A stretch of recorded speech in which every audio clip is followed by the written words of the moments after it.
কিছুক্ষণ আগে যুক্তরাষ্ট্রের সেনাবাহিনী ইরানের ৩টি গুরুত্বপূর্ণ পরমাণু কার্যক্রম কেন্দ্র ফোর্দো, নাতানজ ও ইস্পাহানে সুনির্দিষ্টভাবে বড় ধরনের হামলা করেছে। ইরানের ৩টি পারমাণবিক স্থাপনায় হামলার পর যুক্তরাষ্ট্রের স্থানীয় সময় শনিবার রাত ১০টায় হোয়াইট হাউস থেকে জাতির উদ্দেশ্যে ভাষণ দেন যুক্তরাষ্ট্রের প্রেসিডেন্ট ডোনাল্ড ট্রাম্প।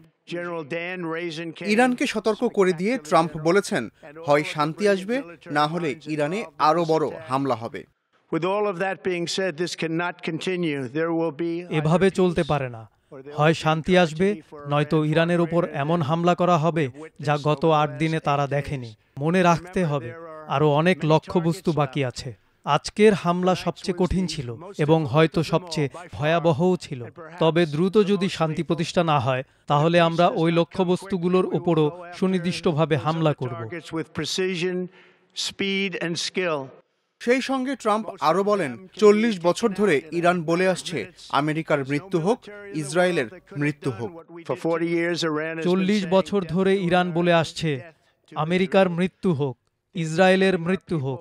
তারা আমাদের লোকজনকে হত্যা করছে, তাদের হাত উড়িয়ে দিচ্ছে, রাস্তার পাশে রাখা বোমা দিয়ে তাদের পা উড়িয়ে দিচ্ছে।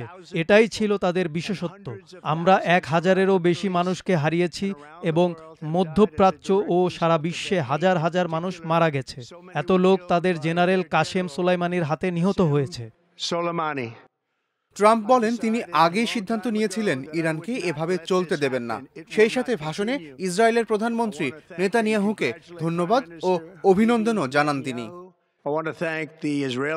আমি ইসরায়েলি সামরিক বাহিনীকে তাদের চমৎকার কাজের জন্য ধন্যবাদ জানাতে চাই এবং সবচেয়ে গুরুত্বপূর্ণ আমেরিকান দেশপ্রেমিকদের অভিনন্দন জানাতে চাই। যুক্তরাষ্ট্রের সব সামরিক বাহিনীকে এমন একটি অভিযানের জন্য অভিনন্দন জানাতে চাই যা বিশ্ব বহু দশকে দেখেনি।